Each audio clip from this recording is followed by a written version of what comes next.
Hi all. ఇప్పుడు one more tip అనమాట. Already నేను ఒక టిప్ చెప్పాను పచ్చి కొబ్బరి గురించి. పచ్చి కొబ్బరిని ఎలా స్టోర్ చేసుకోవాలి ఏంటనేసి. సో ఇప్పుడైతే ఈ మామిడికాయ గురించి చెప్తానమాట. సో ఒకరోజు మామిడికాయ కట్ చేశాను. నాకు ఈ ఎక్స్ట్రా అయిన పీసెస్ని ఇలా కట్ చేసి ఒక బాక్స్లో పెట్టి ఫ్రిడ్జ్లో పెట్టేశాను.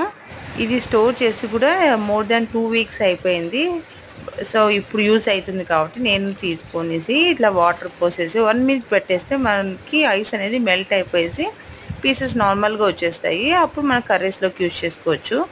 సో సీజనల్లో ఇలా మ్యాంగోస్ని కలెక్ట్ చేసుకునేసి మనకు అన్సీజన్లో ఏదైనా కర్రీస్కి కావాలంటే ఇలా స్టోర్ చేసుకోవచ్చు అనమాట. బట్ కొన్ని మంత్స్ వరకు మనకి మంచిగా ఉంటాయి. సో ఈ మామిడికాయ ముక్కలు మనం ఏదైనా కర్రీస్లోకి, సాంబార్, చేపల పులుసులోకి, పచ్చడికి ఎట్లయినా యూజ్ చేసుకోవచ్చు అనమాట. సో ఈ టిప్ నచ్చిందా? ఈ టిప్ నచ్చితే please do like, share and subscribe. Thank you.